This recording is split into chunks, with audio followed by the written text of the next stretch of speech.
Bonjour, on va parler aujourd'hui de la pédagogie convergente. La pédagogie convergente est une méthode active d'apprentissage des langues. C'est une pédagogie qui vise les langues nationales. C'est une approche novatrice d'apprentissage des langues dans des contextes multilingues ou bilingues. Son objectif est de développer le bilinguisme chez l'apprenant.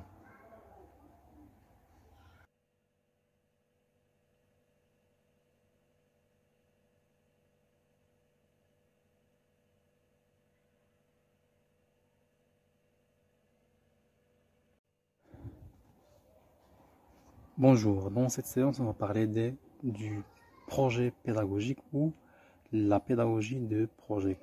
Donc l'idée revient au pédagogue américain John Dewey. Le but de cette pédagogie, c'est de faire passer des apprentissages, des connaissances à travers la réalisation d'une production, d'un projet. Le projet peut être individuel ou collectif. Collectif, exemple, organisation d'une fête, spectacle ou voyage. Individuel, c'est comme un exposé, une maquette, etc. Jean Dewey parle de l'école entreprise.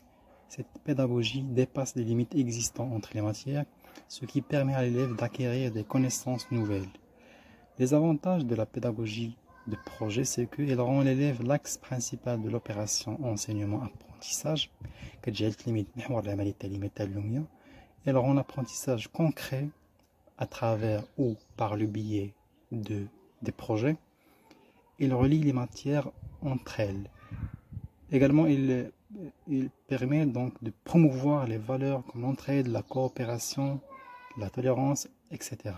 Type de projet, comme je l'ai dit, individuel, collectif, des projets de construction, des projets de promotion, d'investigation, des projets de laboratoire, des projets analytiques, etc.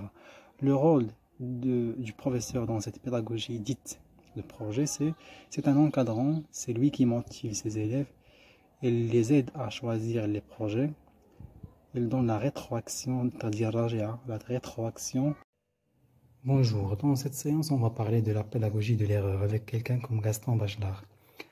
La pédagogie de l'erreur considère que l'erreur est une stratégie, une passerelle vers l'apprentissage, car elle considère l'erreur quelque chose de normal. Selon le dictionnaire, l'erreur c'est un cas mental laissant croire le vrai est faux et le faux est vrai. D'un côté pédagogique, c'est une insuffisance chez l'apprenant. Pour Bachelard, l'erreur c'est le départ vers la connaissance. Bachelard disait, on connaît contre une connaissance antérieure, en détruisant les connaissances mal faites. Ce qui est important, c'est de reconnaître le droit de l'élève de commettre l'erreur. C'est une condition sine qua non, une condition importante. Puis, préciser cette erreur-là. Enfin, mettre des hypothèses sur la raison de cette erreur-là. Le rôle du professeur, c'est de corriger les représentations de l'élève par une nouvelle connaissance. Comment détecter l'erreur? On doit détecter l'erreur en suivant ces étapes-là. 1. Préciser l'erreur. 2. Avertir l'apprenant. 3. Classer l'erreur, c'est-à-dire est-ce que c'est une erreur d'orthographe, de lecture, d'accord, etc. 4. Expliquer les causes de l'erreur. 5. Traiter l'erreur, c'est-à-dire quoi traiter l'erreur? C'est-à-dire corriger. Donc il est souhaitable que l'élève s'auto-corrige, c'est-à-dire que l'élève s'auto-corrige, il corrige à lui-même. On va voir maintenant les types de l'erreur. Il y a des erreurs relatives à la connaissance, c'est-à-dire que la connaissance qu'on doit acquérir doit être compatible avec le niveau des élèves. 2. À cause de l'élève, c'est-à-dire que l'élève a un manque de communication ou il ne fait pas attention en classe. 3. Les erreurs relatives au professeur, c'est lorsque le professeur n'est pas apte, n'est pas capable de bien communiquer, s'il a une image négative de l'apprenant, etc.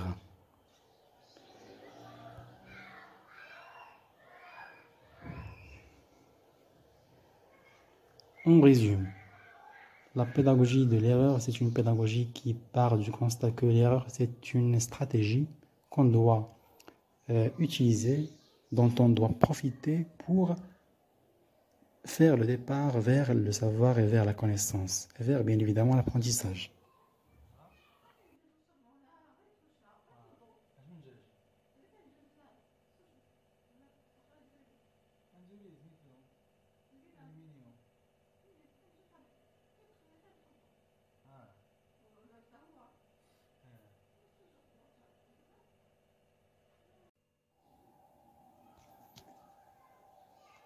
Bonjour, dans ce cours on va parler de la pédagogie par résolution des problèmes. C'est une pédagogie qui propose une situation problème. On va revenir sur la définition de la situation problème dans un cours détaillé. Donc la situation problème, ça pourrait être un exercice, une question, une tâche à faire. Donc c'est une situation qui incite l'élève à employer ses compétences, ses acquis pour pouvoir la solutionner, pour pouvoir la résorber. Ça, c'est la définition de la situation problème. C'est une situation dans laquelle l'élève fait appel à ses ressources, fait appel à ses connaissances pour la solutionner. Donc, je répète la définition de la pédagogie par résolution des problèmes. C'est une pédagogie qui propose une situation problème, ce qui va amener les élèves à employer leurs acquis. Cette pédagogie part du postulat que les élèves apprennent mieux lorsqu'ils réfléchissent eux-mêmes à propos du problème. L'enseignant joue le rôle juste d'un modérateur et d'un facilitateur. John Dewey, le pédagogue américain, disait que chaque leçon doit être une réponse à une situation problème. L'apprenant joue le rôle du chercheur. Cette pédagogie est la pierre angulaire de l'approche constructiviste. هذا البيداغوجي حل المشكلات هي حجر الاساس ديال النظريه البنائيه اللي كتقول لنا بان التلميذ خصو يكون عنده واحد المجهود واحد العام يكون اكتيف في لا كونستركسيون ديال لو سافوار.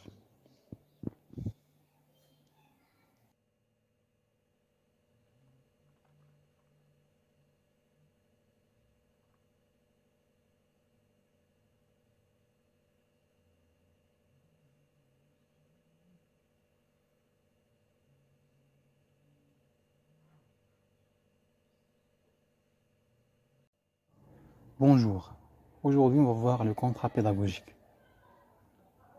Pédagogia تعاقد en arabe. Donc c'est une pédagogie où il y a un accord négocié mutuellement entre deux partenaires qui sont l'élève et le professeur. Le contrat pédagogique est un outil contre l'échec scolaire. C'est une reconnaissance mutuelle pour atteindre un but précis, soit un but qui est comportemental, c'est-à-dire qui touchera les comportements de l'élève, ou cognitif qui touchera bien évidemment la connaissance chez la transmission du savoir ou la connaissance à l'élève. Les fondements de cette pédagogie sont quatre. La liberté de choisir, accepter ou refuser. Donc les fondements ou les principes de ce contrat. Il y a aussi l'engagement, c'est la reconnaissance mutuelle pour atteindre les objectifs.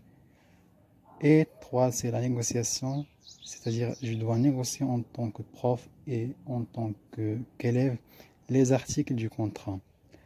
L'engagement pour réussir le contrat. Le contrat donne l'occasion d'assumer nos responsabilités et devenir de plus en plus autonome. Donc parmi les avantages importants de cette pédagogie donc dite de contrat, c'est qu'elle rend l'élève responsable et autonome. Les objectifs de cette pédagogie: donner plus d'autonomie à l'élève, assumer sa responsabilité, l'élève devient de plus en plus responsable. Également, il lui permet donc d'exprimer ses besoins, exprimer son opinion, participer avec le professeur. Maintenant, on va passer pour voir les types de contrats.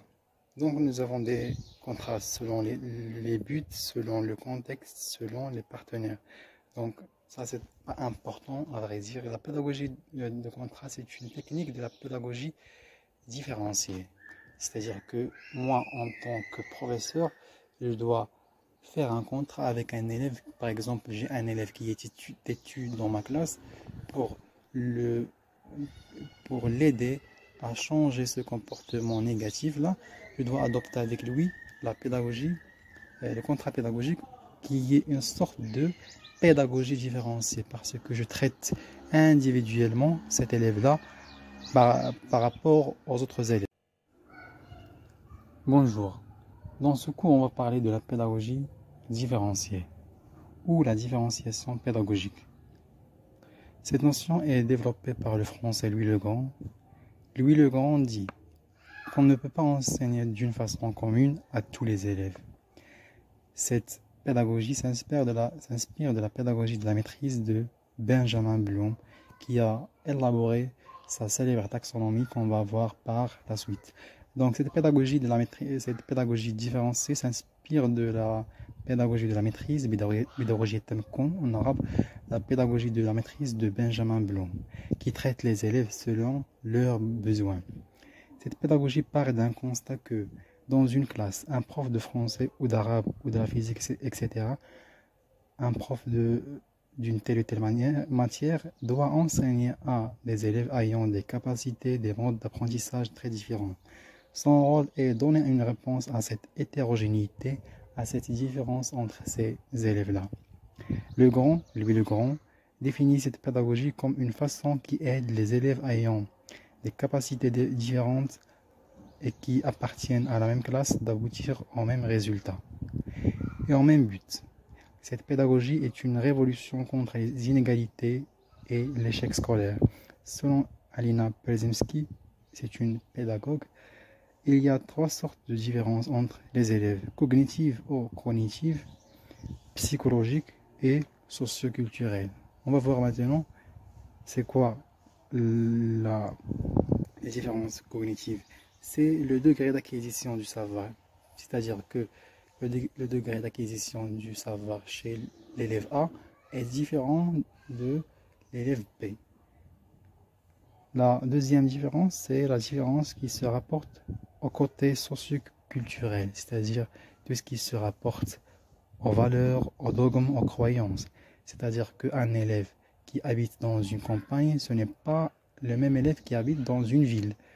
Donc chacun voit le monde différemment. La troisième différence, c'est celle qui se rapporte à l'axe psychologique, c'est-à-dire que cela touche la personnalité de l'élève. Donc chaque élève a sa propre personnalité.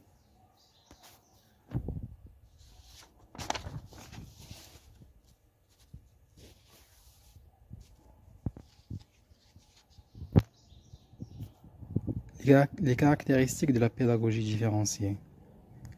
Parmi les caractéristiques de la pédagogie différenciée, c'est une pédagogie scientifique.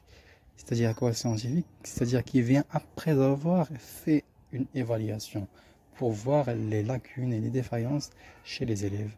Comme cela, on adoptera la pédagogie différenciée convenable à tel ou tel élève. Également, c'est une pédagogie de l'individu. Elle reconnaît la personnalité de l'élève. C'est une pédagogie également de suivi, c'est-à-dire qui suit l'élève dans son apprentissage. On passe maintenant aux objectifs de la pédagogie différenciée. Parmi les objectifs, on trouve mettre fin à l'échec scolaire, diminuer le décrochage scolaire, donner ou venir avec plus d'égalité entre les élèves. Maintenant, on va se poser la question comment je peux employer la pédagogie différenciée dans ma classe en tant que prof. Première chose que je dois faire, c'est la différenciation au niveau des contenus. C'est-à-dire, si un texte, par exemple, contient des difficultés, je peux le changer pour les élèves ayant des difficultés et le laisser pour les élèves qui ont un bon niveau. Mais les objectifs doivent rester communs. Deuxième différenciation, c'est au niveau des outils et les moyens. Le prof est obligé de diversifier les méthodes car les apprenants ne comprennent pas de la même sorte. Il y a l'apprenant visuel, il y a l'apprenant qui doit toucher pour comprendre, il y a l'apprenant auditif, etc. Troisième différenciation, c'est au niveau du temps. Les élèves ne comprennent pas tous, donc en même temps. On passe maintenant aux conditions d'application de la pédagogie différenciée. 1. Mettre fin au surpeuplement des classes, mettre des emplois du temps qui sont fluides et non pas ces emplois du temps classiques où l'élève est saturé mentalement, c'est-à-dire qu'il sort de, de la classe, il va en classe de français, il sort de la classe de français, il va en classe de sciences de vie de terre. Donc il faut